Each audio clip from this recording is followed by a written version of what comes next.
ঘটনাটি আমার দাদির মুখ থেকে শোনা। আমার দাদি বাড়ি হবিগঞ্জ জেলার চুনারুঘাট থানায়। তখন ছিল রমজান মাস। আমার দাদা আমাদের বাড়ি থেকে কিছু দূরের একটা মসজিদে ইহতেকাফে বসেছিলেন। মসজিদটি বেশ দূরেই ছিল। আশেপাশে তেমন বাড়িঘর ছিল না, কারণ আগের দিনে মসজিদের সংখ্যা খুব কম ছিল। এখানে মসজিদটির সম্পর্কে একটা কথা বলে রাখি।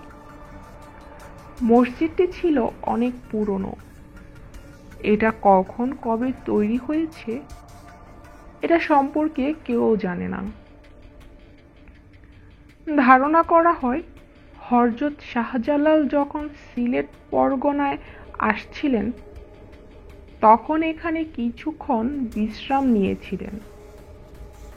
তখন এই মসজিদটি গাইবীভাবে তৈরি হয়েছিল। মসজিদটি গাইবী নামেই পরিচিত। যাই হোক, ঘটনায় ফিরে আসি। মসজিদের পাশেই দক্ষিণ দিকে ছিল একটা পুরনো ভাঙা কবরস্থান। গ্রামের লোকজন এর আশপাশ দিয়ে খুব কম আসা যাওয়া করত। মসজিদে দাদা একাই ইহতেকাফে বসেছিলেন। সেই দিন তারাবির নামাজ শেষে সবাই যখন চলে গেল, দাদা একা একা মসজিদে বসে প্রতিদিনকার মতো দোয়া দুরূদ পাঠ করতে থাকেন। রাত তখন আনুমানিক 2টার মতো। তাহাজ্জুদ নামাজ পড়ার প্রস্তুতি নিচ্ছিলেন।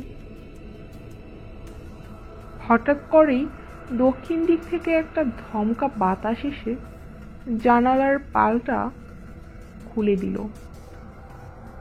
এবং সাথে সাথেই জ্বলতে থাকা কুপিটির বাতাসে নিভে গেল।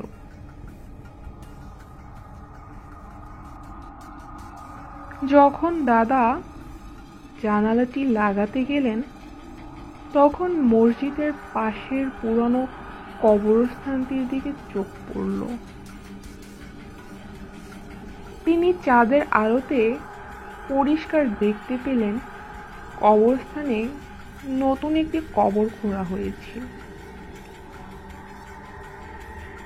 এবং কবরের পাশে খাটে একটা লাশ রাখা। লাশের দুপাশে অনেক মানুষ। দাদা মনে মনে ভাবলেন, এত রাতে আবার কে মারা গেল, আর মারা গেলেও তো তা জানার কথা। তাই ভাবলেন জানাজায় শরীক হবেন কিনা। কিন্তু হঠাৎ তিনি খেয়াল করলেন লাশের পাশে দাঁড়ানো মানুষগুলো কি নিয়ে যেন তর্ক বিতর্ক করছে। দুটি দলে ভাগ হয়েছে। তারপর মুহূর্তেই হঠাৎ করে আকাশে অনেক জোরে একটা বজ্রপাত হলো এবং আকাশ থেকে একটা লম্বা কালো হাতের মতো কিছু একটা বের হয়ে এসে লাশটাকে উপরে তুলে নিয়ে আকাশের সাথে মিলিয়ে গেল। সবকিছুই ঘটে গেল যেন মিনিটের মাঝে। এটা দেখে দাদা তাড়াতাড়ি জানালা বন্ধ করে দিলেন এবং দোয়া দুরূদ পড়ে রাত পার করলেন।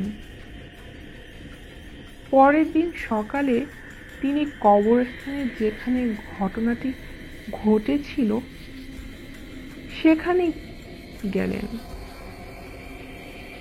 গিয়ে দেখলেন সবকিছুই স্বাভাবিক। নতুন কোনো কবরও খোঁড়া পেলেন না এবং কোনো অস্বাভাবিক কিছুই চোখে পড়ল না। দাদা কিছুটা চিন্তিত হলেন ব্যাপারটা নিয়ে। তারপর তিনি গ্রামের একজন বয়স্ক ব্যক্তির কাছে ঘটনাটি খুলে বললেন। লোকটি ঘটনাটার যা ব্যাখ্যা দিল তার সারমর্ম এইরকম ছিল। অনেকদিন আগে এই গ্রামে একটা লোক থাকত। সে খুবই খারাপ প্রকৃতির ছিল।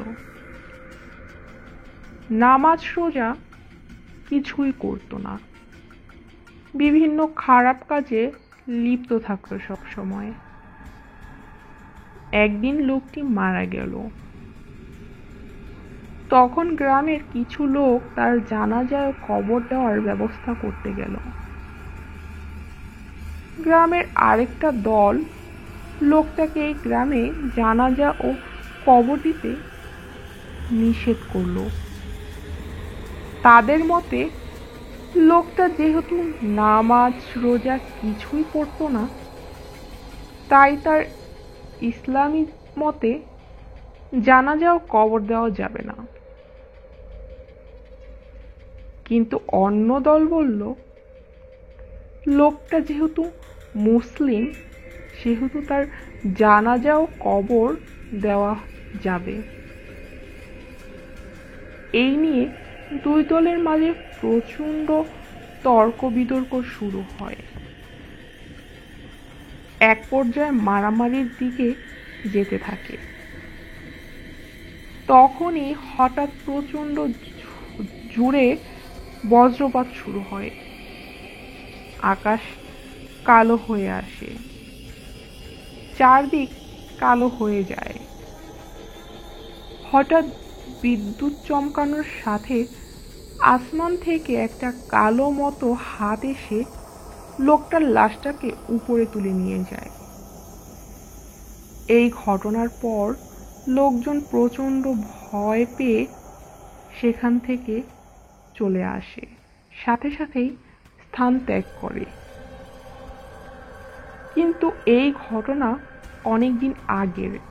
এমনকি ঘটনাটি বৃদ্ধ লোকটি শুনেছে তার বাবার মুখ থেকে। অনেকেই এই ব্যাপারে জানে না। বৃদ্ধ লোকটি বেশ অবাক হলো। কিন্তু দাদা কেন সেই ঘটনাটির পুনরাবৃত্তি দেখলেন না তার কোনো ব্যাখ্যা দিতে পারেন নাই সেই বৃদ্ধ লোকটি। কিন্তু আমার দাদা কিন্তু বেঁচে নেই। আমার দাদা মারা গিয়েছেন। আর দাদা এই কথাগুলো দাদিকে বলে গিয়েছিলেন। তাই এই ঘটনাটি পুরোই আমার দাদির মুখ থেকে শোনা। আমি ফাহিম, পেশায় ব্যাংকার। আমি অগ্রণী ব্যাংকের একটি শাখায় কাজ করি। বছর দুয়েক আগে ট্রান্সফার নিয়ে এসেছি। আমি আগে যেখানে ছিলাম এখন সেখানকার একটি ঘটনা বলবো। প্রায় 2 বছর আগের কথা। আমি যে বাসায় থাকি সেখান থেকে আমার অফিস 10 মিনিটের রাস্তা। আমার বাসা থেকে বেরিয়ে সোজা রাস্তা ধরে হেঁটে যেতে হয়। সামনেই চৌরাস্তা পড়ে। চৌরাস্তার মোড় ডান দিক দিয়ে গেলেই একটু সামনেই আমার অফিস পড়ে। আমি যে চৌরাস্তার মোড়ের কথা বলছি সেই জায়গাটিতেই সমস্যা আছে। এর কারণ হলো চৌরাস্তার মোড় হওয়ার কারণে এখানে প্রায় অ্যাক্সিডেন্ট হয় আর অনেকে মারাও যায়। আর মৃতদের আত্মা নিয়েই সব সমস্যা। লোকমুখে শুনেছি তাদের আত্মা এখানে ঘুরে বেড়ায়। তাই সন্ধ্যার পর সচরাচর কেউ এই রাস্তা দিয়ে তেমন একটা যাতায়াত করে না। আমার অফিসও 5টার পর ছুটি হয়ে যায়। তাই এই রাস্তা দিয়ে আসতে তেমন কোনো অসুবিধা হয় না। অন্য একটি গল্প শুনতেও পারেন। এই রাস্তায় ঘটেছে এমন অনেক অলৌকিক কাহিনী শুনেছি। তার মধ্যে উল্লেখযোগ্য একটা ঘটনা গত সপ্তাহে ঘটেছে। গত সপ্তাহে এখানে একটা ট্রাক অ্যাক্সিডেন্ট করে। ট্রাকের হেল্পার মারা যায়, কিন্তু ভাগ্যক্রমে ড্রাইভার বেঁচে যান। তার মুখ থেকে পরের দিন শোনা যায় তার অ্যাক্সিডেন্ট করার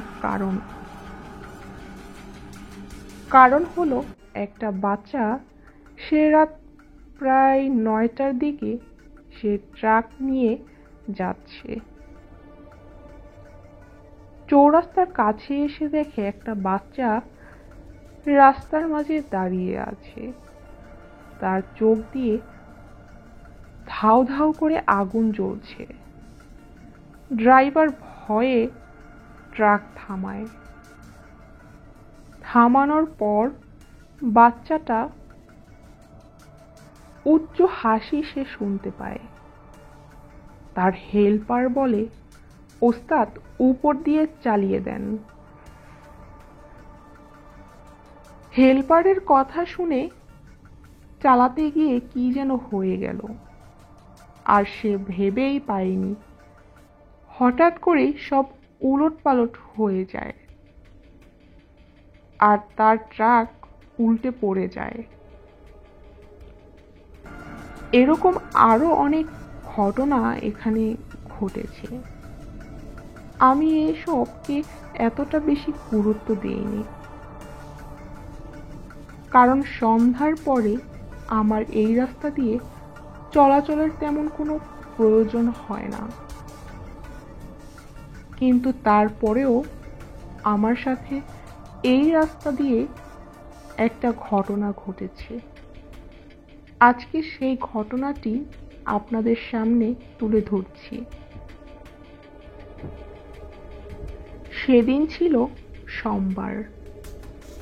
যথারীতি বিকেলেই অফিস ছুটি হয়ে গেছে, কিন্তু সেই দিন ছিল আমাদের এক স্টাফের বিবাহবার্ষিকী।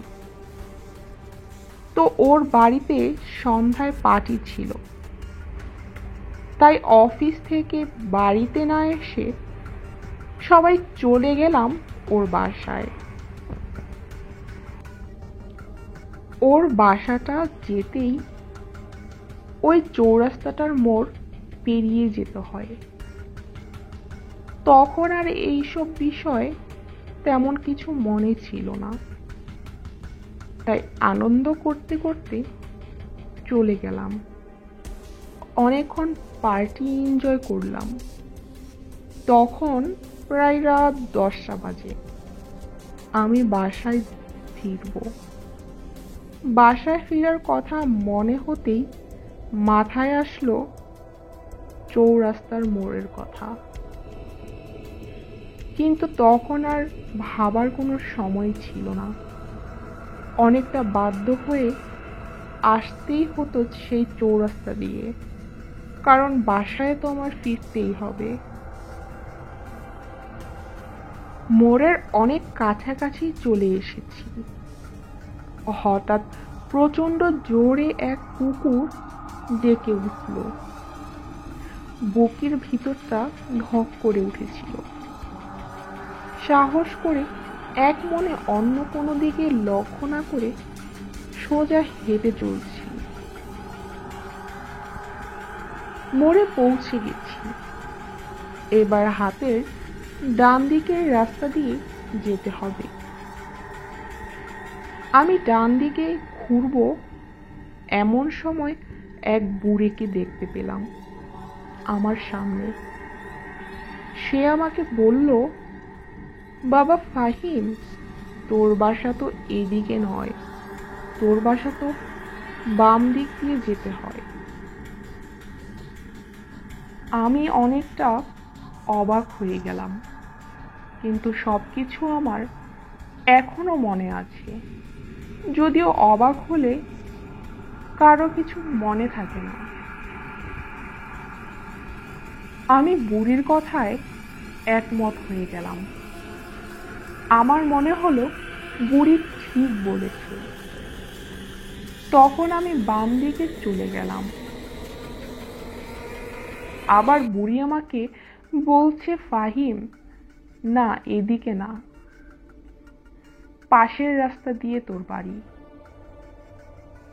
আমি আবার এর পাশের রাস্তায় ঘুরে গেলাম। আমি এই রাস্তায় প্রবেশ করলাম। ওই বুড়ি বলল, হ্যাঁ ঠিক আছে, এবার এই রাস্তা দিয়ে সোজা হেঁটে চলে যা। আমি সোজা হাঁটতে লাগলাম। বুড়িও আমার পিছে পিছে আসতে লাগলো। ওই অবস্থাতে আমার ভয় পাওয়ার কথা ছিল, কিন্তু আমি একদম স্বাভাবিক ভঙ্গিতেই চলতে লাগলাম, যেন আমি কোনো এক রোবট আর আমাকে ওই বুড়ি নিয়ন্ত্রণ করছে। ওই রাস্তা দিয়ে কিছুক্ষণ যাওয়ার পর সামনে একটা ব্রিজ আসলো। বুড়ি আমাকে বলল, ফাহিম, ওই ব্রিজের রেইলিংয়ে ওঠ। আমি বাধ্য ছেলের মতো ব্রিজের রেইলিংয়ে উঠে গেলাম। এবার বুড়ি আমাকে বলল, এবার নিচে লাফ দে। আমি এবার দোটানায় পড়ে গেলাম। আমার মন একদিকে বলছে, ফাহিম, না না, লাফ দিস না, তাহলে তুই শেষ। আবার আরেক দিক থেকে মন বলছে, ফাহিম, দেরি করিস না, তাড়াতাড়ি লাফ দে। দেখ, বুড়িমা তোর জন্য নিচে অপেক্ষা করছে। তুই লাফ দিলে সে তোকে ধরবে, তোর কোনো ক্ষতি হবে না। আমি দেখলাম সত্যি বুড়ি নিচে অপেক্ষা করছে। আমি নিজে নিজে বললাম, হ্যাঁ ঠিকই তো আছে, নিচে বুড়ি দাঁড়িয়ে আছে, তার মানে লাফ দিলে আমার তেমন কোনো সমস্যাই হবে না। আমি সোজা নিচে লাফ দিলাম। লাফ দেওয়ার পর আমার জ্ঞান এলো। আমি দেখলাম নিচে বুড়ির উচ্চস্বরে হাসছে, তার চোখ দুটো টকবক করছে। আমি ধাপাস করে পানিতে পড়লাম। বুড়ি আমাকে চেপে ধরল।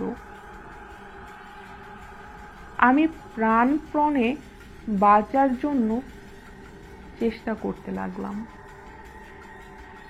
বুড়ি আমাকে চেপে পানির নিচে ধরে রাখলো। আমি কোনো মতেই মাথাটা পানির উপরে তুললাম। ঠিক তখনই আজানের শব্দ আমার কানে ভেসে আসলো।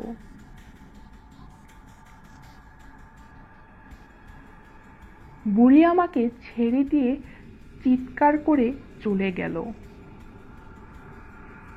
আমি প্রাণপণে চিৎকার করে সাহায্য চাইতে লাগলাম। দেখলাম আমার দিকে একটা নৌকা এগিয়ে আসলো। ফজরের সময় এক জেলে মাছ ধরার জন্য বের হয়েছিল। সে আমাকে দেখতে ওই পার থেকে আমাকে উদ্ধার করার জন্য এগিয়ে আসলো। আমি নৌকায় উঠলাম। যদিও আমার কাছে লেগেছিল পুরো ঘটনাটি মাত্র কয়েক মিনিটে, কিন্তু ঘটে গেছে সারা রাতের ঘটনা। আমি সারা রাত শহরে হেঁটেছি আর শেষ রাতে ব্রিজে এসেছি। আমার ভাগ্য ভালো তখন আজান দিয়েছিল, না হলে আজকে হয়তো আমি আপনাদের মাঝে থাকতাম না। এই ঘটনার পরে আমার প্রচণ্ড জ্বর হয়। প্রায় 2 দিন পর আমি সুস্থ হয়ে উঠি। আমি ওই এলাকা থেকে ওই ঘটনার কিছুদিন পরেই ট্রান্সফার নিয়ে চলে আসি।